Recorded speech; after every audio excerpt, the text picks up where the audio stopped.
Se o homem deslizasse com alguns desses preceitos, no mesmo momento ele tinha que morrer. Ele deveria ser apedrejado, ou ele deveria trazer um sacrifício de cordeiro no tabernáculo. Já na nova aliança nós trabalhamos o quê? Nós trabalhamos debaixo da graça. O que é a graça? O que é o predomínio da graça? Na graça nós entendemos que tudo isso que o homem se esforçava para fazer lá atrás, para poder viver por ele, conforme Levítico 18:5, agora na nova aliança isso já está impresso dentro do nosso coração, porque o nosso coração já não é mais um coração de pedra, mas ele é um coração de carne.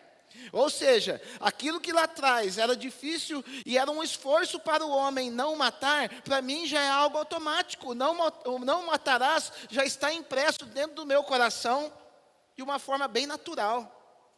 Então, por isso que nós já não vivemos mais pelo cumprimento da lei. A lei passa o quê? A lei passa a nos conduzir e mostrar para nós o que nós erramos, o que nós não conseguimos cumprir no Senhor. E nesse momento nós olhamos para Jesus, entendendo que Ele cumpriu toda a lei. E nós, estando em Cristo, nós entendemos que toda a lei já foi cumprida nele. Então eu consigo caminhar agora entendendo que eu já não sou obrigado a cumprir regras. Mas eu sou o quê? Eu tenho um relacionamento com Jesus, que aquilo que Ele cumpriu, automaticamente pela fé se cumpriu na minha vida. Porque nós nunca conseguiríamos, da maneira como nós somos, cumprir os 613 mandamentos, assim como aqueles homens lá no começo da humanidade não conseguiam. Mas a graça, ela tem um aspecto, que aquilo que eu não consegui cumprir, e a lei me acusa que eu não consiga cumpri-la, a graça me aponta e me diz: filho, se arrependa e trilhe o teu caminho, porque agora você, em sendo isso identificado na tua vida, eu derramo a minha graça sobre você, para que você possa ter condições de cumpri-la. Então, por isso que a partir desse momento a obra começa a ser o quê? Escrita dentro do nosso coração. Então Jesus, ele está debatendo com os religiosos, e ele fala assim, dizia os antigos, não adulterarás. E Jesus vem e diz, eu, porém, vos digo. Ou seja, eu lhes trago um entendimento diferente, eu lhes trago uma visão diferente do que o meu servo Moisés queria dizer lá atrás. Eu, porém, vos digo, qualquer um que desejar uma mulher no seu coração, esse já cometeu pecado. E sabe qual que é o problema, meus amados? Vou dar um exemplo para vocês justamente nesse ponto do pecado de ordem sexual. Foi nos ensinado nas escolinhas dominicais, nos ensinamentos, uma regrinha, porque é muito complicado quando a gente aprende por meio de regras. Pastor, o que é desejar uma mulher no seu coração? Ah, meu amado, desejar no seu coração é você olhar uma vez, e você não pode olhar a segunda vez. A segunda vez é o desejo. Não tem nada a ver isso aí. Não tem nada a ver. Se for assim, então o cara, ele burla a lei. Ele olha a mulher, ele deseja ela, ele não tira, ele permanece na primeira vez. Então ele pode, ele não pecou. Mas o que Jesus está querendo dizer? Não é nada de questão de olhar. Eu com a minha esposa, pelo fato de nós sermos maduros e nós vivermos na graça, eu consigo ver uma mulher que é bonita, e eu até comento com a minha esposa, falo, fulana ali é bonita, né? Ela cutuca, eu falo, fulana ali, bonito. Não tem problema nenhum para nós. E a gente não faz troca de casal, tá, gente? A gente é um casal. Porque tem gente que vai para o outro lado. A gente é um casal santo. Mas por quê? Porque a gente entendeu o mandamento, a lei está bem escrita dentro do nosso coração e nós vivemos isso na graça. O que o Senhor Jesus quer dizer? De olhar para uma mulher com intenção impura, é o quê? Que se você deixar com que esse desejo suba ao teu coração, na oportunidade que uma mulher se achegar a você, você vai cair em pecado. É isso que ele quer dizer. Então ele está falando, não deixe com que esse desejo, não deixe com que essa paixão suba ao teu coração de tal modo que se essa mulher te der uma oportunidade, você caia com ela. Você pode admirá-la, você pode olhar, ver que é bonito, mas se ela te der uma oportunidade, você tem que estar blindado para que você não venha cair nesse pecado. É isso que o Senhor Jesus quer dizer. Então, sabe o que, meus amados, o que a gente percebe? Que muitas vezes nós não conseguimos cumprir a lei, é pela maneira como nós enxergamos a Cristo e a sua lei. Porque uma das grandes falácias que nós ouvimos também nos últimos dias, nesses dias de hoje, por uma galera que quer pintar uma graça diferente como a graça é o quê? A lei já foi abolida. A lei não serve para nada mais, a lei não sei o quê. E eles fazem realmente uma divisão da Bíblia de Antigo e Novo Testamento. Eles rasgam a Bíblia na metade, descartam e usam somente o Novo Testamento como se a lei já não existisse mais. Mas o próprio Jesus, em Mateus capítulo 7, ele vai dizer, eu não vim aqui para tirar um tio sequer da lei, eu não vim para abrogá-la, mas eu vim para cumpri-la.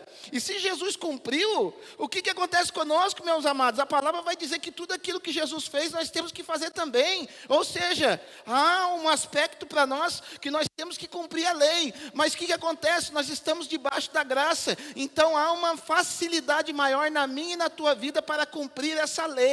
Ou seja, por isso que Jesus vai dizer que a quem é mais dado, aquele vai ser mais cobrado. Então nós percebemos o quê? Voltando para o texto que nós acabamos de ler.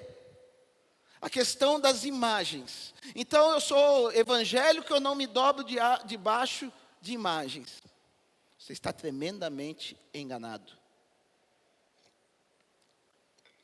Porque toda a lei, ela tem um cumprimento espiritual em nossa vida. E o que é uma imagem para nós? É toda tentativa humana, ou toda minha tentativa na minha alma, de construir e estabelecer uma definição de quem Jesus é. Toda tentativa humana e toda tentativa na alma de querer estabelecer quem Deus é, vai ser o quê? Será um momento de um estabelecimento de um ídolo na nossa vida.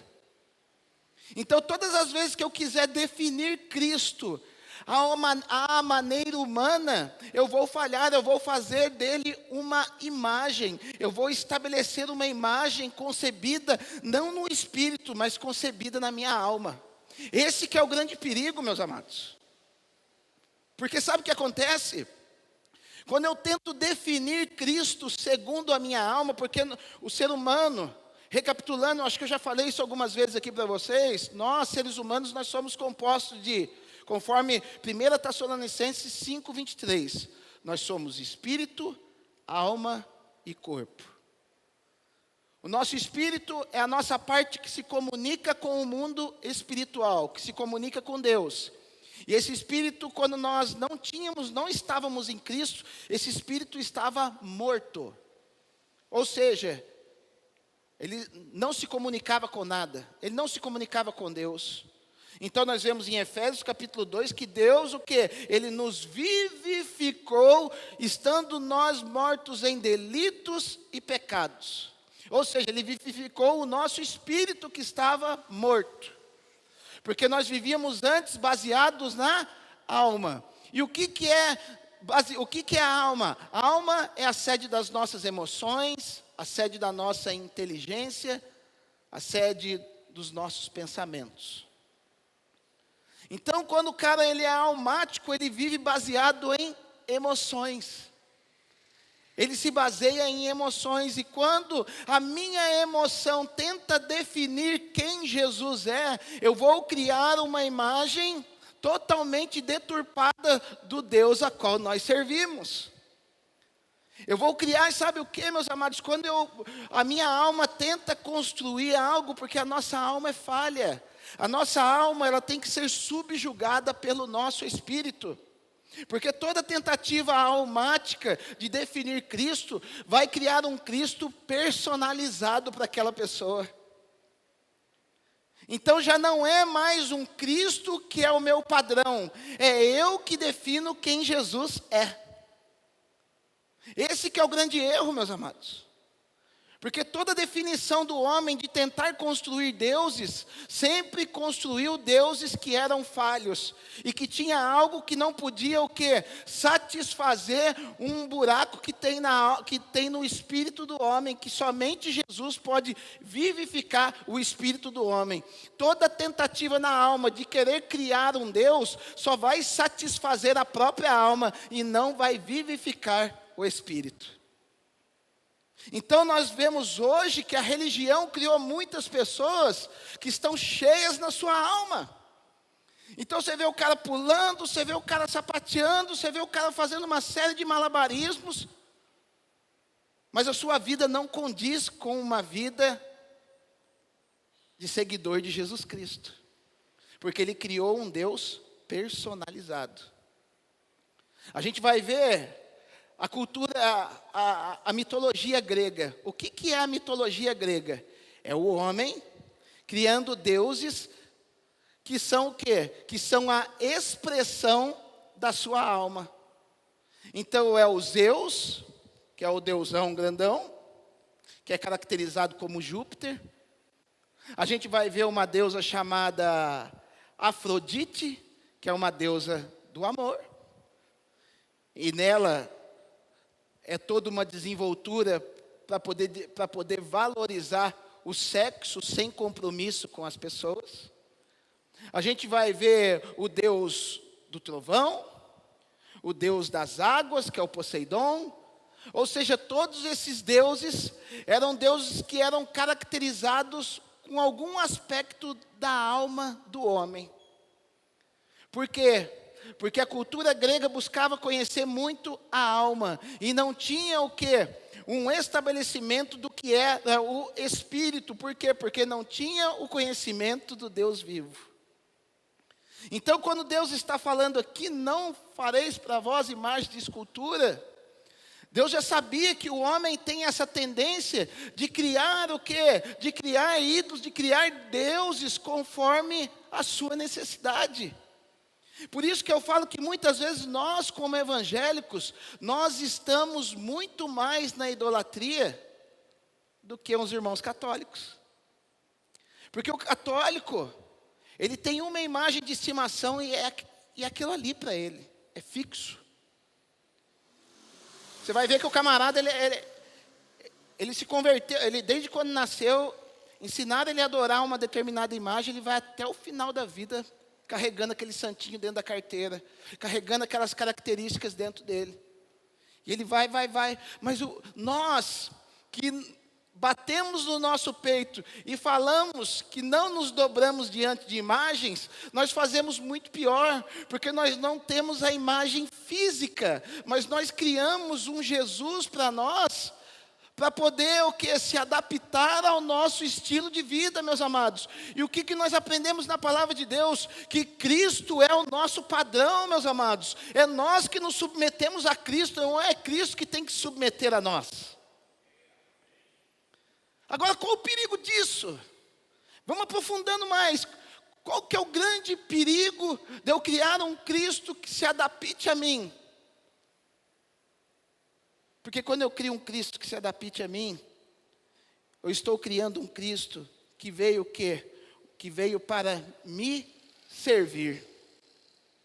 Nós temos visto a igreja com uma certa dificuldade nos dias de hoje, porque entende que está vindo para a igreja, entende que ela vai para Jesus, não para poder oferecer algo para Jesus, mas para que Jesus venha oferecer algo para ela. Porque criou um ídolo. Criou um Deus que não é o verdadeiro Jesus. Então, mas quando você vem para Jesus e você se torna salvo, porque a salvação é a parte mais básica de todo relacionamento com o Senhor, todo aquele que confessar o nome de Jesus Cristo será salvo. Por isso que eu falo que os católicos são nossos irmãos, porque eles confessam o nome de Jesus Cristo. Todo aquele que confessar o nome de Jesus será salvo. Então salvação é uma coisa. Agora o problema maior é partir depois da salvação, é o processo de santificação, é o processo de eu me parecer segundo Jesus, que se chama processo de santificação. E nesse processo de santificação, você vai talvez querer em algum momento da tua vida, dar ordem para esse Jesus que construíram ou que você construiu na tua alma. Então você vai ficar igual uma lâmpada do Aladim, esfregando aquela lâmpada, esperando receber algo desse Jesus. Mas sabe, meus amados, o que eu aprendo na palavra de Deus? Nós aprendemos semana passada que Ele é Senhor, Ele não se submete às nossas vontades, é nós que temos que nos submeter à vontade plena dEle. Então você vai ficar esfregando a sua lampadinha lá, falando, Jesusinho, fala comigo, Jesusinho, fala comigo. Foi igual um meme que eu vi esses dias no Facebook.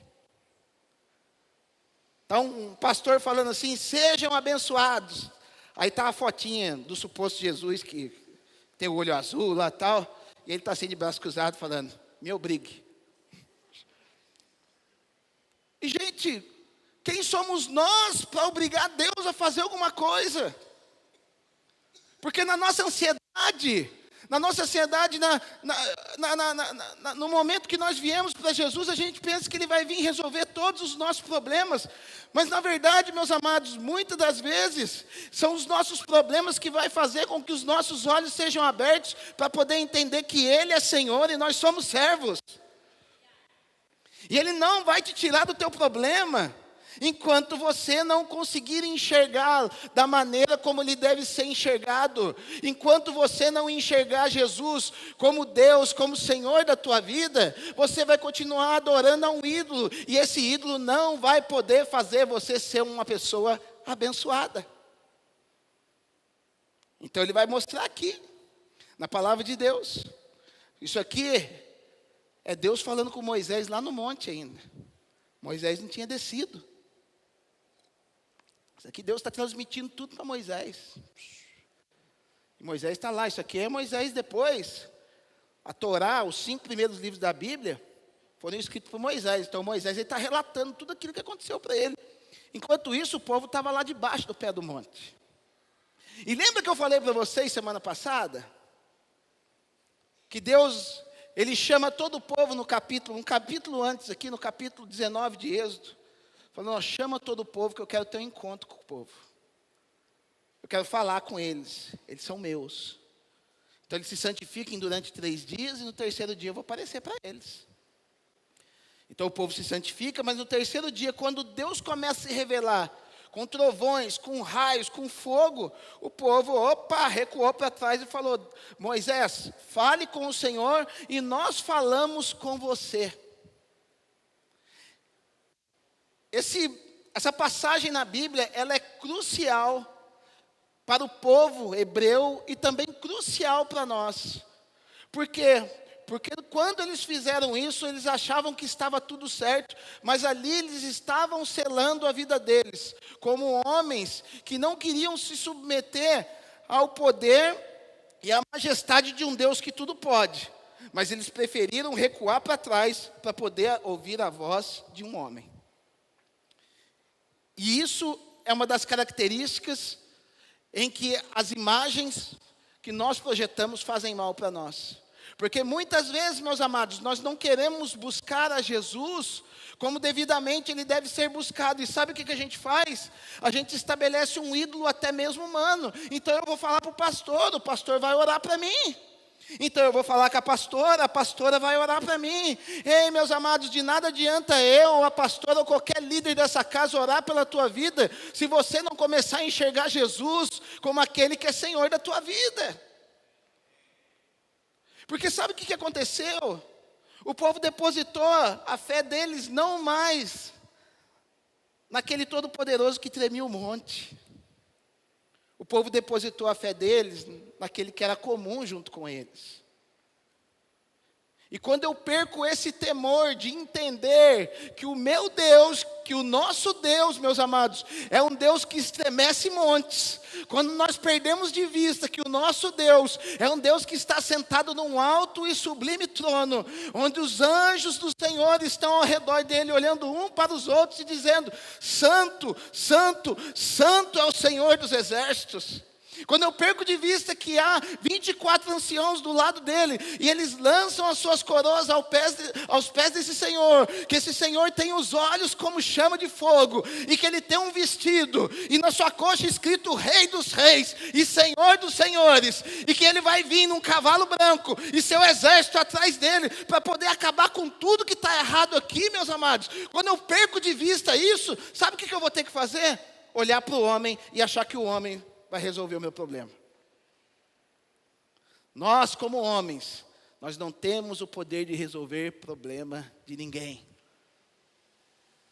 Não idolatre pessoas. Não achem que o homem, pelo fato dele pregar bem, pelo fato dele fluir no Senhor, ele é a solução para os teus problemas. Nós temos que focar no nosso Senhor que está lá no céu, que não tem face. Ele não tem face. Eu estava,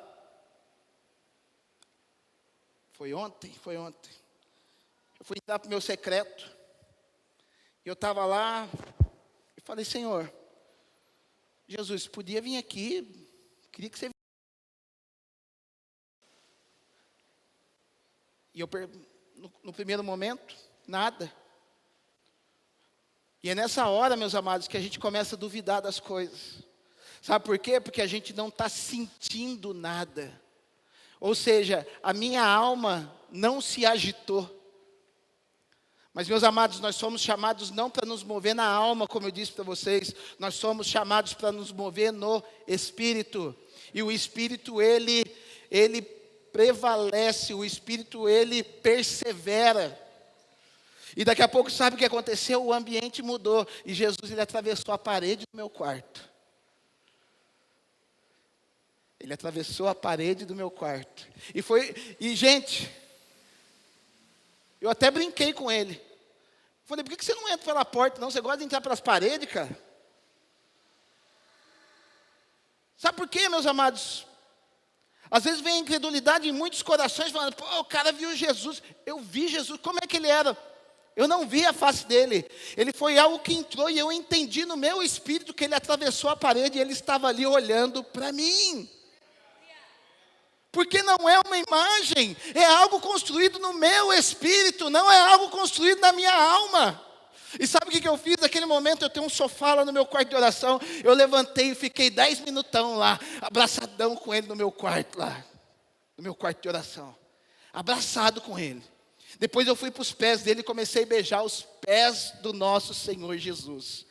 E eu tenho a plena convicção no meu espírito que era ele. Sabe, meus amados, por que muitas vezes a gente duvida dessas coisas? Porque o nosso testemunho está muito fraco. Sabe por que uma mulher, ela aparece no governo falando que viu Jesus no pé de goiaba e as pessoas dão risada dela? Sabe por quê? Porque o testemunho nosso como igreja, meus amados, tem se baseado na alma. Porque se o nosso testemunho é algo construído no espírito, você vai falar que você viu Jesus na goiabeira, no pé de cana, no pé de café, e todo mundo vai ver que a tua vida é transformada e vai falar: ele viu Jesus. As pessoas duvidam da gente porque o nosso testemunho está fraco. Nós temos nos dobrado diante do ídolo, Jesus. E Jesus, ele não veio para ser idolatrado. Jesus, ele veio para ser adorado e amado. Porque a idolatria, ela vai diante de um Deus somente para obter um recurso e obter um favor. E a partir do momento que ele recebe esse favor, ele vai embora. Mas quando nós temos um relacionamento de amor, a história já muda. Então por que temos sofrido como igreja? Porque talvez o Jesus que nós estamos servindo não seja Jesus, o Jesus verdadeiro, mas seja um Jesus criado pela nossa imaginação. E quando eu crio um Jesus, na minha imaginação, começa-se até mesmo dentro da igreja surgir algumas ideologias. Então é daí que surge a ideologia. Então é a igreja abrindo para poder fazer casamento de homossexual. Mas na palavra de Deus não aprova o casamento homossexual. Não, mas o meu Jesus, ele é o Jesus do amor. Agora eu falo para você, esse amor é o amor que está nas Escrituras? Ou é um amor que você criou para adaptar a uma ideologia que o mundo colocou dentro de você? Porque o Jesus que eu conheço é um Jesus que, se entrar um homossexual aqui dentro, eu dou um agarrão nele e dou um beijo nele. Mas eu vou olhar para ele e falar, cara, Jesus te ama. E ele vai te ajudar a você sair dessa situação. Porque não é esse o padrão que ele tem para a tua vida. Isso é o amor. Mas vivemos em dias hoje, onde o quê? Estão tramitando leis ali no STF, querendo bater a porta para que eu não possa falar isso para aquele que não está em concordância com a palavra de Deus. Para eu ser acusado de alguém que não ama. Mas eu não estaria amando se eu não alertasse para essa pessoa os perigos que ela está correndo. Porque se ela morrer naquela condição, ela vai para o inferno. E o inferno não foi feito para nós. Jesus vai falar que o inferno foi feito para o diabo e para os seus anjos. O inferno não foi feito para a gente. Então começa a entrar algumas coisinhas dentro da igreja, o quê? De um Jesus que eu adaptei à minha própria vontade. Então o que acontece? Eu estou aí namorando. Eu posso transar com meu namorado tranquilo. Porque afinal, Jesus é amor. Se eu amo ele, ela me ama, então eu posso me deitar com ela tranquilo. Cara, você está quebrando princípio. E quando a gente começa a quebrar princípio, a gente dá legalidade para que o inimigo possa tocar em nossa vida. Nós entramos num processo que se chama num processo de maldição. Uma vez eu preguei sobre maldição na igreja, lá no Três Marias, tinha uma pessoa que tinha dificuldade com essa palavra. Eu vi que na hora que eu falei maldição, ela estalou o olho. E no final do culto, ela saiu correndo de mim, de medo, como se eu fosse um vampiro.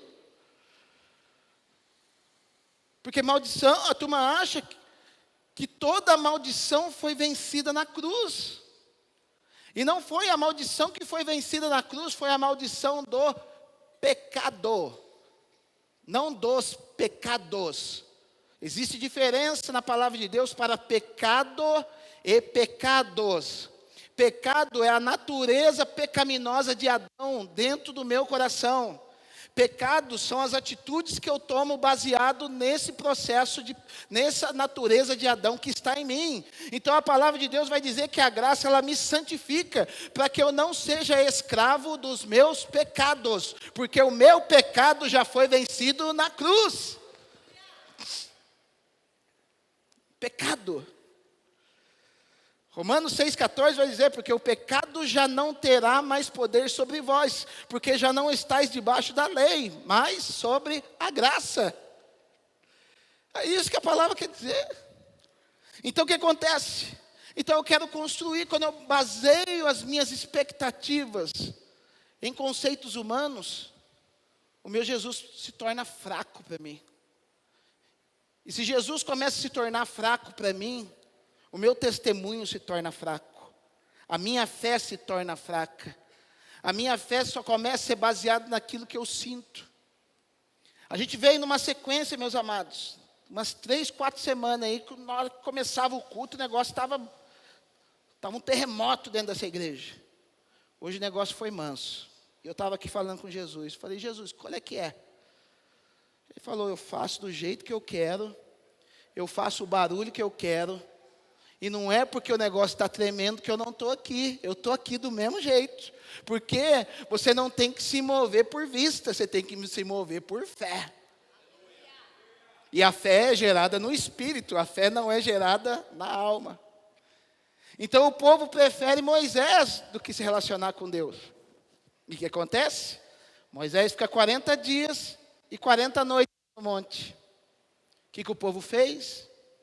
Em Êxodo 32, chega para Arão e fala assim para Arão: faz-nos deuses, para que Deus venha falar conosco. Ou seja, faz 40 dias que a gente não vê Deus falar.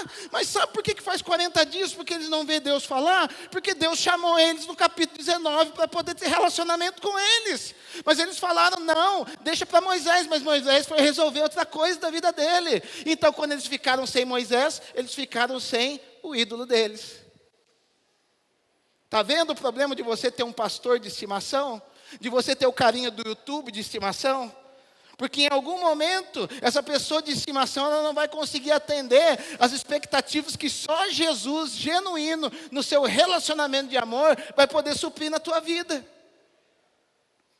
Aí você vai ficar todo bobão: pô, o cara não me deu uma resposta acerca de uma dúvida que eu tenho. Ei, cara, tem dúvida a respeito de Jesus? Entra no teu quarto, fecha a tua porta em secreto, e o teu pai que te vê em secreto te recompensará.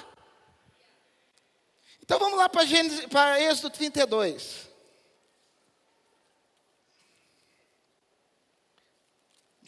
Tem que dar tempo hoje de falar tudo que eu tenho para falar, que tem conceitos importantes hoje aqui.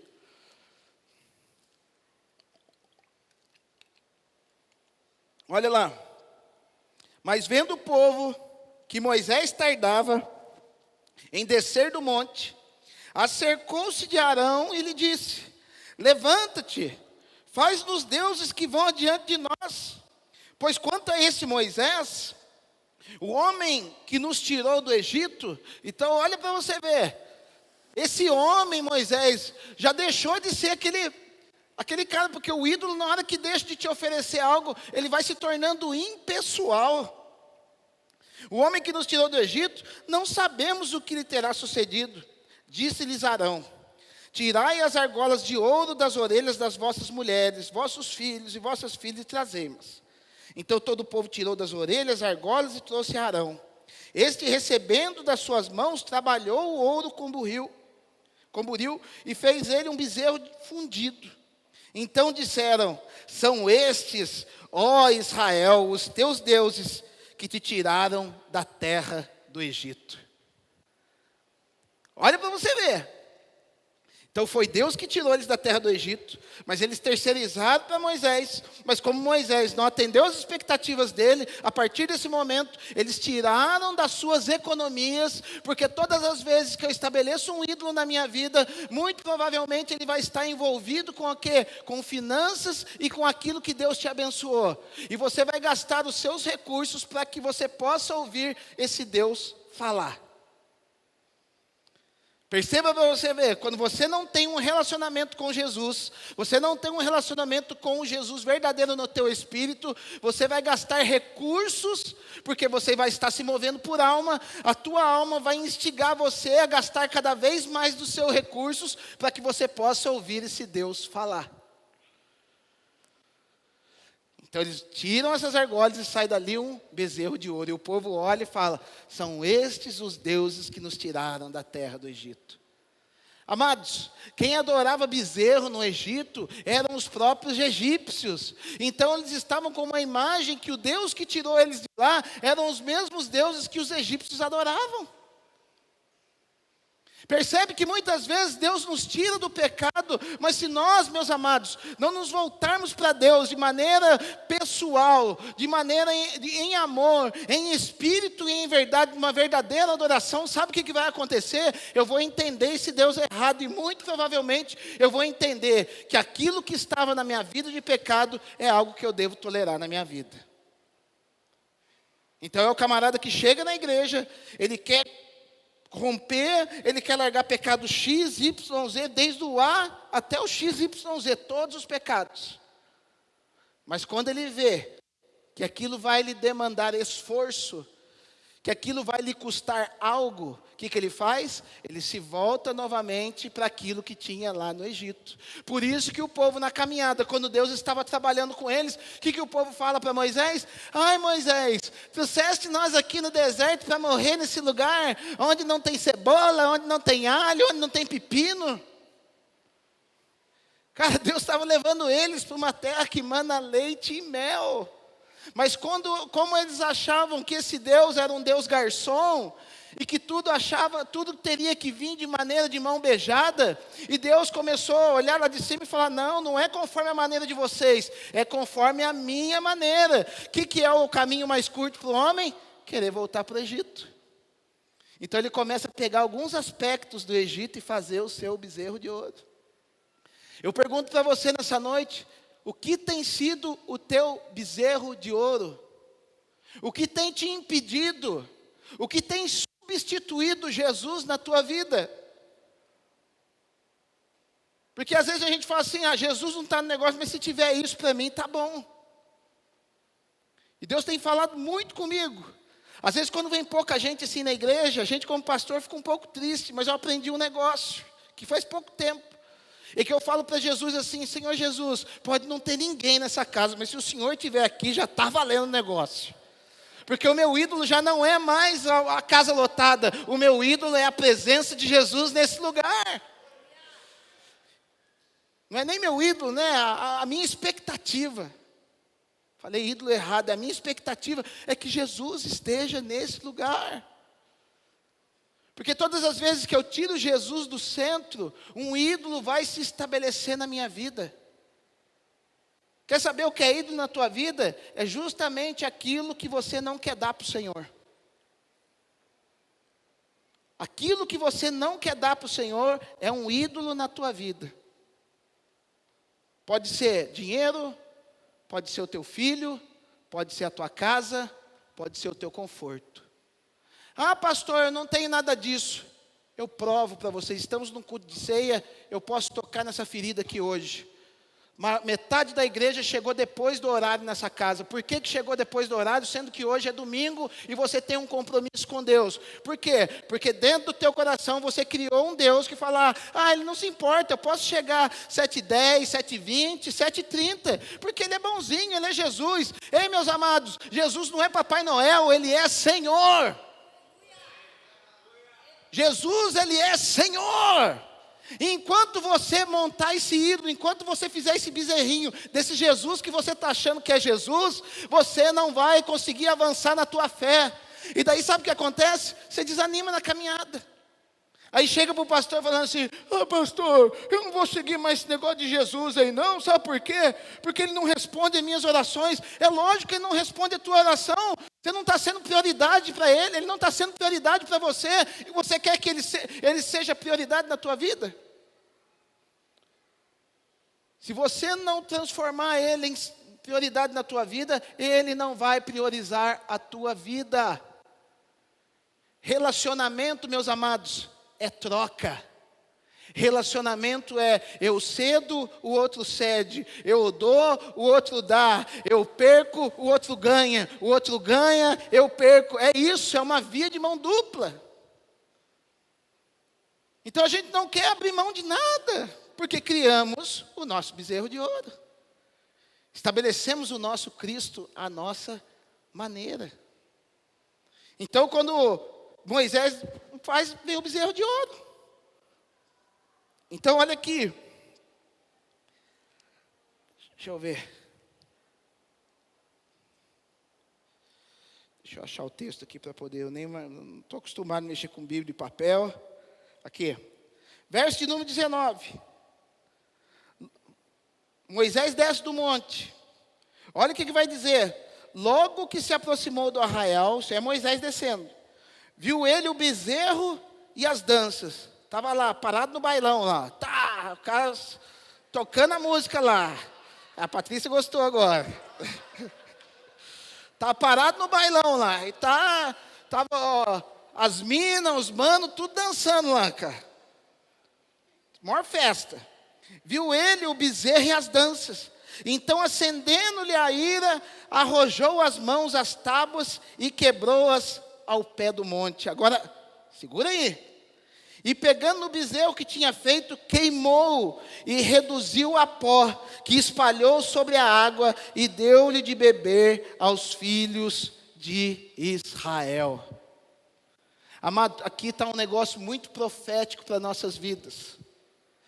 Às vezes você não pode entender. Então o povo estava lá, Moisés veio, ele tacou as tábuas lá, quebrou tudo. Só que ele pegou o ídolo e moeu o ídolo, misturou com água e deu para cada um beber. Sabe por quê, meus amados? Porque Jesus, ele não perde a viagem, ele não perde até mesmo o teu pecado para te santificar. Porque está escrito na palavra de Deus que nós somos templo do Espírito Santo e Deus habita dentro de nós. E se o povo achava que aquilo era Deus, Deus fala assim: então tá bom, não é eu, mas se vocês estão achando que é eu, então eu vou habitar dentro de vocês, porque o meu lugar não é aqui fora, o meu lugar é dentro de vocês. É isso que ele fez. Isso aqui é simbólico, não tinha acontecido ainda, porque estamos na antiga aliança, mas Deus, ele foi morar dentro do povo, porque o povo estava crendo que foi aquilo que tirou eles da terra do Egito. O povo falou: esses são os nossos deuses. Deus ali no Antigo Testamento, Pai, Filho, Espírito Santo. Então Jesus fala: já que é dessa forma, então eu quero habitar dentro de você.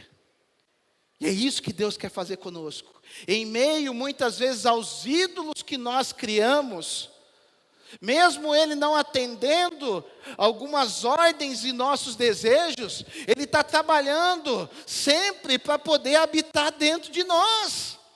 Todo o trabalho nele é para trabalhar dentro de nós, meus amados, e nos santificar. Porque há um problema grande. Quando eu faço um ídolo na minha vida, e não permito que Deus venha habitar dentro do meu coração, eu começo a praticar algo que se chama iniquidade. O que é iniquidade? É eu sabendo que algo é pecado, eu cometo aquela ação. É eu ter uma vida de pecado habitual. Então eu sei que aquilo é pecado, mas eu faço do mesmo jeito. Então aquilo se torna uma iniquidade. Por quê? Porque quando eu acho que que Jesus, Ele vai me aceitar e vai fazer os meus desejos, quer eu obedeça a Ele ou não, quando eu crio esse Jesus fantasma, quando eu crio esse Jesus fantoche, esse Jesus enganoso, automaticamente a minha vida não é santificada. Por quê? Porque eu não estou me submetendo à santidade daquele que me salvou. Quando Ele não é exemplo para mim, eu faço um Jesus personalizado e eu continuo vivendo as minhas iniquidades. Só que aqui tem uma coisa muito perigosa que está escrito nos mandamentos. Que Deus, Ele visita a iniquidade dos pais nos filhos até a 3ª e 4ª geração. Ah, pastor, esse negócio de maldição não existe mais. Começa a olhar para algumas pessoas aí. A avó não deu certo no casamento, a mãe não deu certo no casamento e a filha também não está dando. Tem muita gente, a gente atende pessoas, a gente vê isso na prática. O pai teve problema com cachaça, o avô teve problema com cachaça, o outro teve problema com droga, o outro está tendo problema com droga. Por quê? Porque essa maldição não foi quebrada, meus amados. Mas eu trago uma notícia boa: Jesus, Ele veio para poder quebrar toda e qualquer maldição. Mas não o Jesus do bezerro de ouro, é o Jesus verdadeiro que está sentado à destra do Pai. Então Ele visita a iniquidade dos pais do filho. Então, cara, se você entrou aqui nessa noite, vivendo algumas iniquidades, abra o teu olho. Abra o teu olho. Porque aquilo pode pegar teu filho, aquilo pode pegar tua filha. Isso é muito perigoso. A não ser que você se arrependa disso. Se você não se arrepender disso, meus amados, você vive numa zona muito perigosa. E quer que eu dou alguns exemplos para você? Vou dar um exemplo: Davi. Salmo 51. O próprio Davi vai dizer: em pecado em pecado e iniquidade eu fui formado. Alguns teólogos vão dizer: não, ele está falando aí do pecado original. Não, senão ele falava: todos nós fomos nascidos. Segunda evidência que não está falando do pecado original. Davi, ele era diferente de todos os seus irmãos. Todos os seus irmãos eram parrudos, só ele que era tampinha. Todos os seus irmãos não eram ruivos, só ele que era ruivo. Todos os seus irmãos estavam sentados à mesa, somente ele que não. Por quê? Porque ele era filho de um adultério de Jessé. Ele era filho bastardo. Então o bastardo não tinha o costume de se assentar à mesa com seus irmãos, ele não era aceito. O judeu tem uma questão muito forte com a questão familiar. Por causa da herança, a herança não pode sair para uma família diferente. E Davi ficava lá, jogado lá. E o que acontece com Davi? Mesmo Davi, sendo um homem segundo o coração de Deus, ele absorve essa herança espiritual de Jessé. Então você vai ver a maioria das passagens, onde tinha mulher envolvida, Davi pegava aquela mulher. Chegou lá em em Nabal. Nabal está lá, um homem muito rico. Davi chega, ele despreza Davi. E Davi entendia que Deus iria tratar com Nabal. Nabal, depois de alguns dias, morre. O que Davi faz? Pega Abigail para ele. Você vai ver em outras passagens, pega a mulher para ele. E o que acontece um dia? Ele tinha dificuldade com mulher, Davi. Ele não podia ver um rabo de saia. Aí um dia era para ele estar na guerra, e ele não estava. O que chamou a atenção dele? Queria tanto aquela mulher para mim. Por quê? Tiago vai dizer, se alguém diz de Deus, ninguém diga de Deus sou tentado, porque Deus não pode ser tentado pelo mal. Tiago, capítulo 1, a partir do verso 13. Porque cada um é atraído pela sua própria paixão. E a paixão sendo concebida, dá a luz ao pecado. E o pecado sendo consumado, gera a morte. Tanto física, principalmente espiritual, mas também física. Então Davi olha para lá, pega aquela mulher, comete um adultério. E gente, Davi não se arrependeu não, porque ele ficou com aquele pecado encoberto. Ele não foi aquele cara que o Espírito Santo tocou nele, ele chegou lá para o profeta, não, ele ficou guardando aquilo lá. Diz os estudiosos que foi aproximadamente 8 meses guardando aquele pecado e tentando encobrir. Pega lá o seu marido, o Eteu lá, o Urias, põe ele na guerra lá, matou o cara. Ele tentou esconder o seu pecado para debaixo do tapete. Mas depois de 8 meses, meus amados, depois de 8 meses, a graça de Jesus se revelou na vida dele. É a graça de Jesus, meus amados. Através de uma vida de um homem chamado Natã, um profeta que chegou diante dele e falou, cara, você está em pecado. Ele contou uma historinha lá, tinha um cara que era muito rico, tinha muitas ovelhas, o outro vizinho dele, pobrezinho, tinha uma só. Chegou um amigo da casa do rico para comer, ele foi e matou a ovelhinha do pobre, sendo que ele tinha muitas ovelhas. O que ele devia receber, Davi? Ele devia receber a morte. Pois é, esse cara é você. O problema é que nos dias de hoje, meus amados, Natã seria considerado como o quê? Como homofóbico, como é que é o nome? É o fascista, como aquilo que não sei o quê, aquilo que é opressor, aquela mídia opressora, uma série de coisas. Porque o nosso negócio é a lacração, né? Tem que lacrar agora. Aquilo ali foi o amor de Deus sobre a vida de Davi. Porque naquele momento ele se arrepende e coloca sua cara no pó, dizendo, Senhor, pequei, contra ti pequei, Salmo 51. Uma coisa eu peço, Senhor, crie em mim, ó Deus, um coração puro, e renova em mim um espírito reto. Não retires de mim o teu espírito.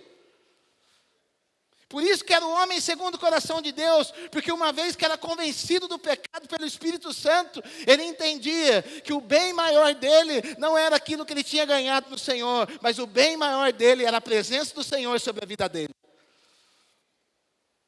Quando você entende que a presença do Senhor é o maior presente sobre a tua vida, fique tranquilo, você não está adorando a ídolos. Mas quando você se desvia para qualquer outra coisa que não seja a presença de Jesus na tua vida, é melhor você se arrepender hoje aqui, porque Jesus vai vir de uma maneira poderosa para fazer com que somente a presença dele venha te satisfazer.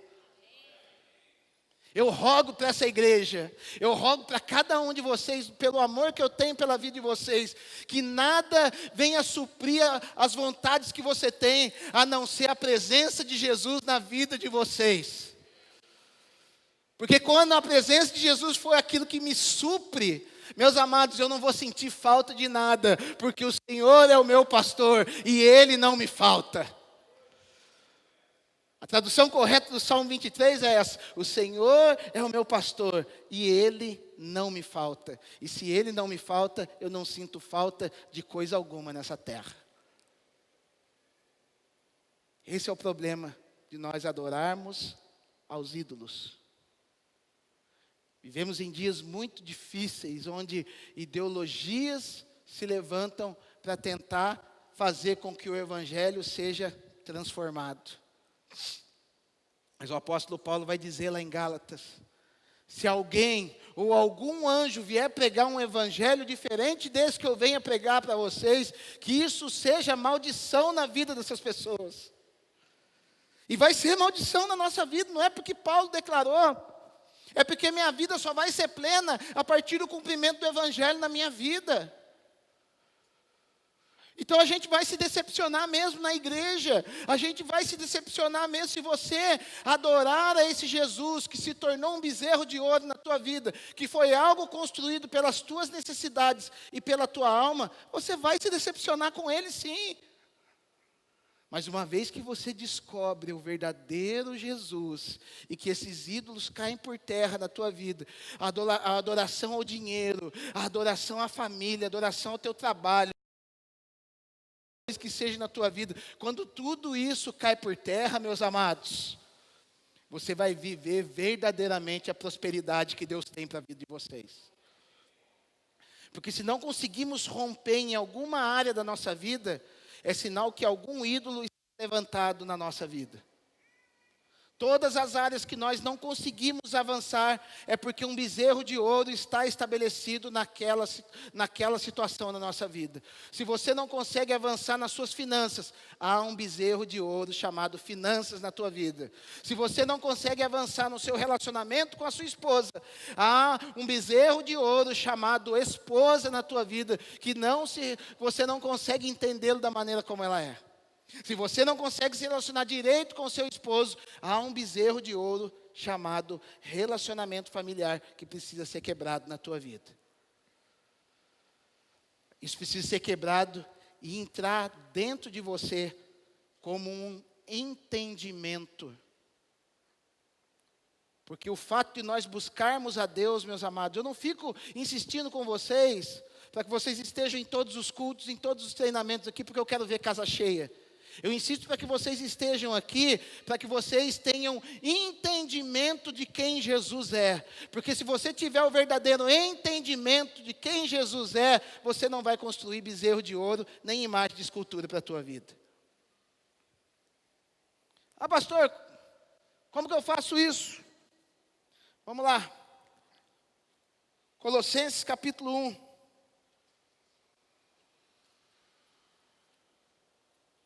Esse texto é muito lindo, muito lindo. Colossenses, capítulo de número 1.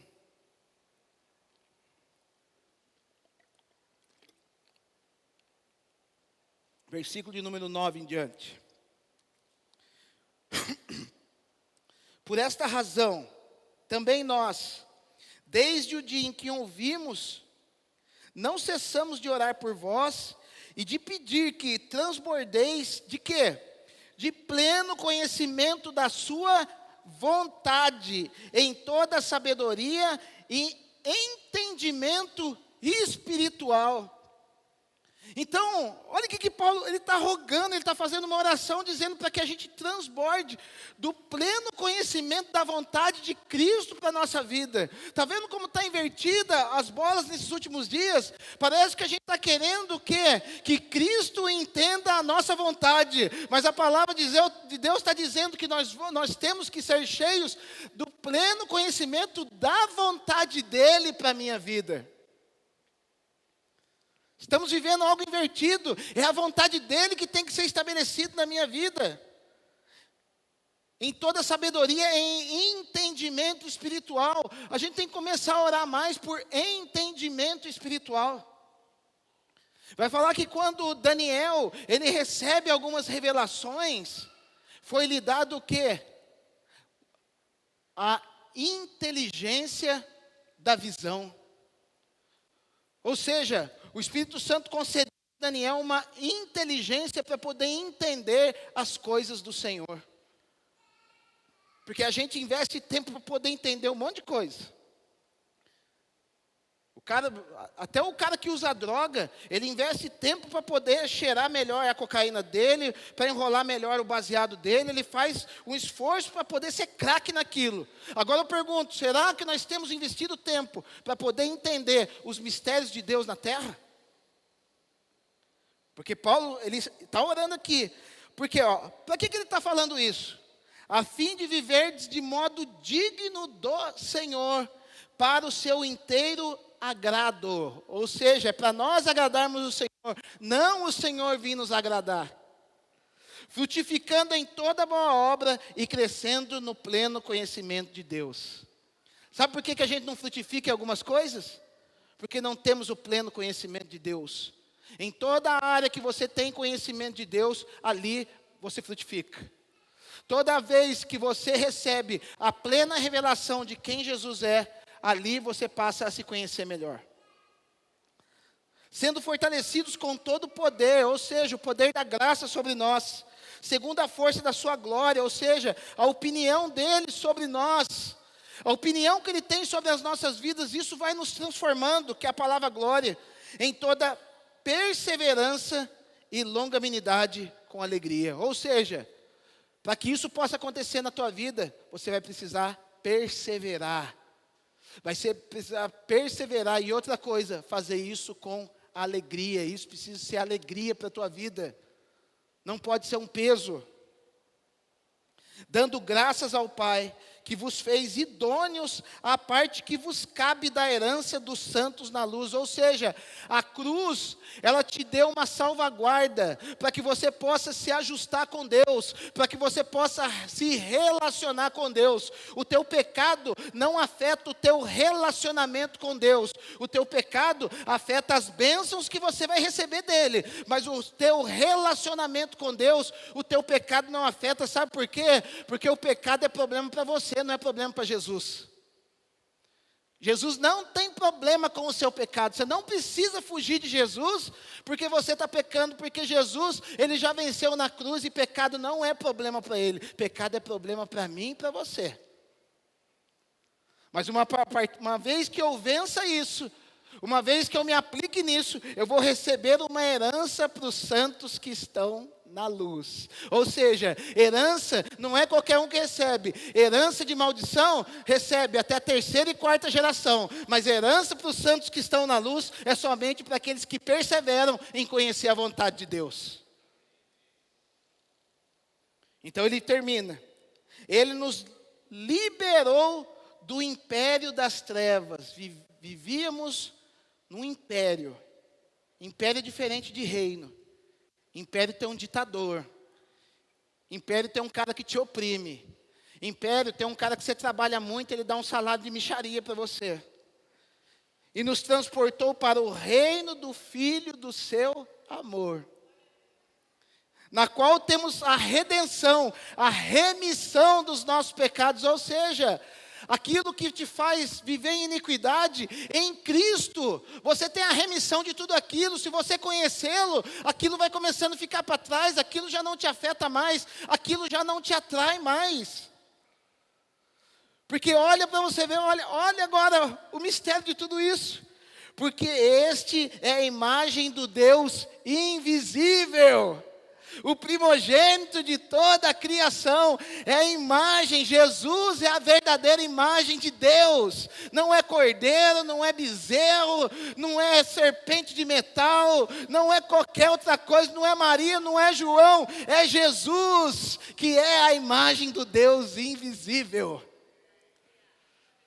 Pois nele foram criadas todas as coisas, no céu, sobre a terra, as visíveis e as invisíveis, sejam tronos, soberanias, principados, potestades. Tudo foi criado por meio dele e para ele.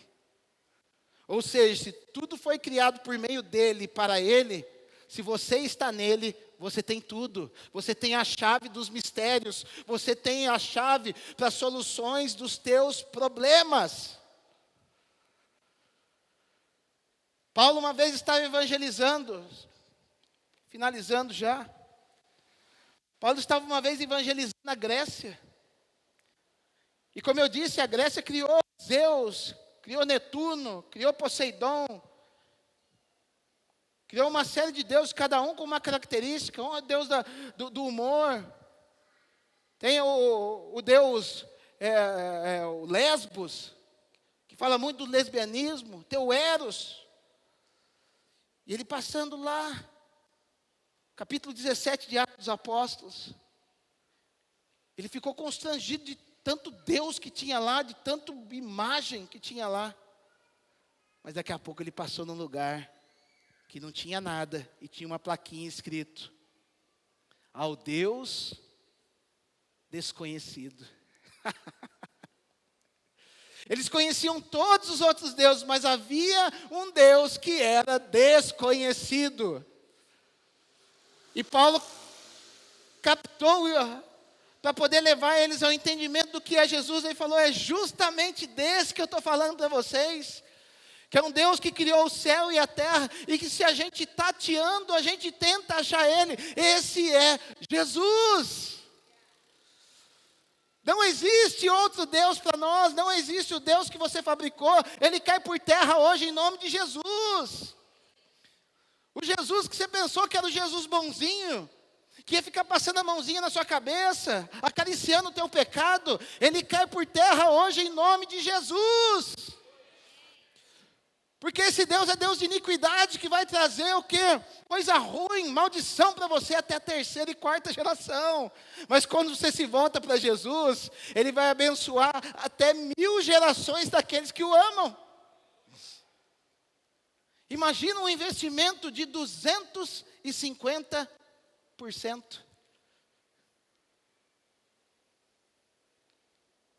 250% não, 250 vezes mais. Porque a maldição, o peso da mão do Senhor é sobre 4 gerações. Mas para aquele que amam a Ele, porque você só vai conseguir amar Ele a partir do momento que você conhecer Ele de verdade. Porque quando você conhecer o bezerro de ouro, não tem como amar o bezerro de ouro, porque o bezerro de ouro ele não consegue fazer nada para você. Você só vai entender, você só vai conseguir romper, você só vai chegar no seu destino profético a partir do momento que você se achegar diante de Jesus e Jesus revelar quem você é. Pedro era um cara que tinha o seu Jesus construído de uma forma totalmente errada. O povo ao redor tinha construído uma imagem a qual Jesus não era. Então Jesus, em Mateus 16, pergunta para os seus discípulos: que dizem os homens que eu sou? Ou o que Jesus quis dizer? Que imagem que o povo está fazendo de mim por aí? Uns dizem que o senhor é profeta, outro é o João Batista, ou algum dos profetas aí. E ele chega para Pedro e fala: Pedro, e você? Qual é a imagem que você faz de mim? E Pedro fala assim: tu és o Cristo. Cristo, meus amados, não é sobrenome. Cristo quer dizer ungido, aquele que haveria de vir, o Messias. Tu és o Cristo, o Filho do Deus vivo. Aí Jesus fala assim: muito bem, Simão Barjonas, porque não foi carne ou sangue que te revelou, ou seja, não foi nada da alma que te revelou, não foi o irmãozinho da esquina lá que não tem nada com Deus que veio falar um conceito de Jesus para você, não foi o livro de Nietzsche que veio falar para você quem eu sou, não foi o Leandro Carnal, não foi o Mário Cortella que veio falar quem eu sou, mas foi o meu Espírito, o Espírito do meu Pai que te revelou quem eu sou. Agora, como você já sabe quem eu sou, eu declaro para você: tu és Petrus. Ou seja, tu és uma pedra. Porque antes você era o Cefas. Você era somente o ouvido. Cefas quer dizer ouvido. Simão quer dizer ouvido. Mas a partir de agora tu és Petrus, tu és uma pedra. E sob esta pedra edificareis a minha igreja, e as portas do inferno não prevalecerão. Ou seja, quando a turma chegou aqui e não tinha entendimento do que eu não podia revelar para eles algo maior, mas a partir do momento que você me enxergou como verdadeiramente eu sou, e eu já não sou mais um ídolo para você, eu sou a imagem do Deus vivo, o primogênito de toda criatura, então a partir de agora eu te libero algo poderoso, te libero um destino profético, e isso vai se cumprir na tua vida. Isso vai se cumprir na tua vida. Você pode pecar, você pode se desviar, mas Jesus vai chamar você na praia lá no outro dia e vai falar: vem porque eu tenho um mistério contigo. Aleluia. Vamos colocar em pé?